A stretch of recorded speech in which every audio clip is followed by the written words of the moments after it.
So I just spoken to Thomas, the event organizer, and he was just talking about different personalities of programmers. Or do you think you're in the spectrum? Do you think you're more social? Do you think you're more of a lonely wolf? Yeah, I don't really do the whole social thing. I guess I would say I'm very introverted when it comes to. I would say so.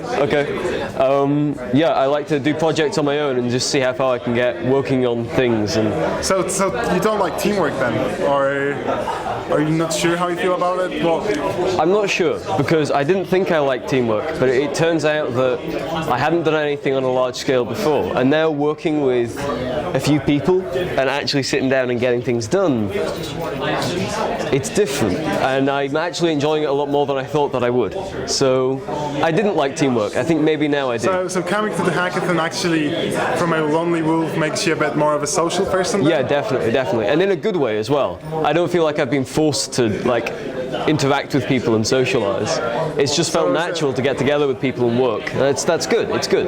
Yeah. So is it about the people who you actually met here? Are they sort of similar interests maybe? Yeah, quite. So I actually came with the guys from my third-year project for computer science, and we thought it would be good to get to know how we work together as a team, and that's really interesting. So do you think actually team programming is important, or can you actually pull off most of your stuff yourself? Oh no, it's massively important. Yeah. I think if you're working on your own, you don't tend to finish projects. But if other people are relying on you, you will actually do work. So do you think like not finishing projects is a major difficulty, or is it about motivation? Is it about actual technical? It's a difficulty for me.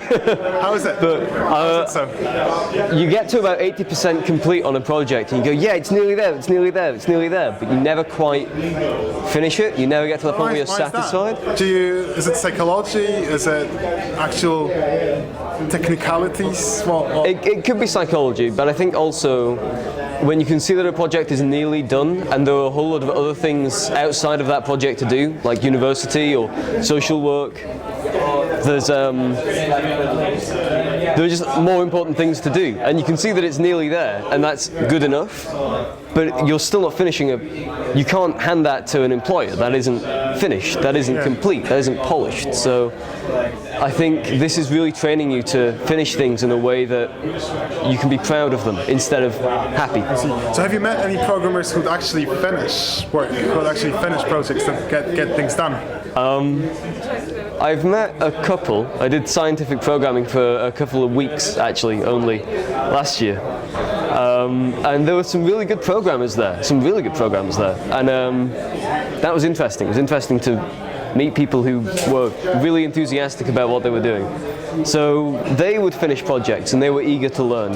So do you think there's certain different type of skill among people in the team? Yeah. Do you think? Where would you place yourself in a team? What do you think your responsibilities could be if you were to work on a big project? So that's quite interesting, because for my team project, I'm the team manager, and for this, I ended up being the project manager as well. And that's kind of accidental, but it's just the role that I fell into. And managing resources is something that it turns out I do quite well, naturally. There's another guy on our team who is just straight on it with the resources that we need for the system. And he's really good at the software architecture. It's just something he naturally does.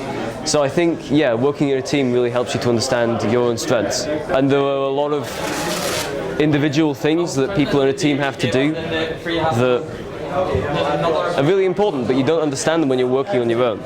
And then you have to learn to branch out and do something with other people. They're relying on you, and you have to fill a role. And doing hackathons is a really good way to understand how you work in teams. I see.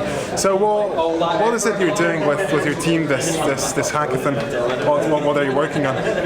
We're working on, it's actually a joint project. So it's a joint project between SAS, who are analyzing data about terrorism, and data analytics with Bloomberg. So we're looking at the way that terrorism affects business internationally, and looking at how.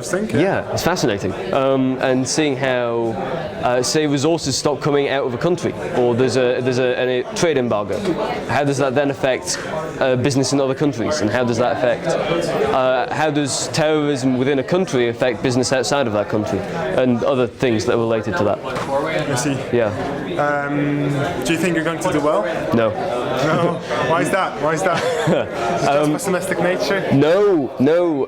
None of us have done anything like this before, and none of us have done web development before, really, in any big context, except one guy. So it's just like lack of experience, you think? I think so, yeah. But we're all very eager and we're all very curious, so we can pull it off.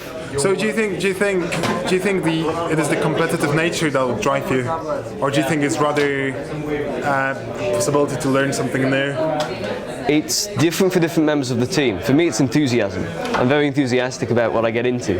Okay. But for other members of the team, they're very clearly competitive. Some of them are just curious. Some of them don't really care. So there are a lot of different factors, different ways. Different people. So yeah. So if you were to sum up. If we were talking about personalities of programmers, do you think there's some sort of common feature, or do you think it's just people as usual very different? What do you think? There are some things that are very similar, like all of them really like sorting through information. They're all really good at getting a big thing and processing it. That's what programmers do, right? That's what we're trained to do. There are other things that people are doing differently. Like some of the people on my team feel like they can't do anything, and it holds them back because they don't really know how to learn.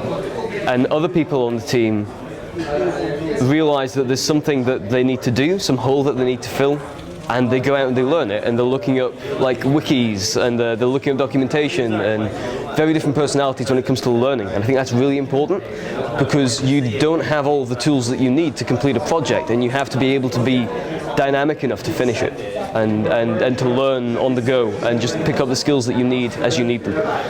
So learning is a big difference in personalities, and that really comes out when you put a group of programmers together and give them a project as a team. I hadn't seen that before I came here, but it's really obvious now that I'm here. Yeah, I see. Yeah. So how about learning programming then? How do you do that? What's your approach? Enthusiasm. Enthusiasm. Yeah, there's a problem that you want to solve, or something that you're curious about, so you go out and you pick up some skills to learn about it, and you hack something together and it works. And then next week you go, oh man, I really want to add this thing to it, and you look into that framework again and you add in that new feature, and you read about the things that you've read about before, and that's a great way to learn. Learning by example. So it's not about books, it's not about static knowledge. No, it's about practice. I see. Yeah, and practical work. I see. Okay. Yeah. Thank you very much for that. I hope we can wish you luck for your. Well, we can wish all the luck for your team and for the project. Thank you very much. How it will turn out. All right. Thanks. Thank you. Thank you.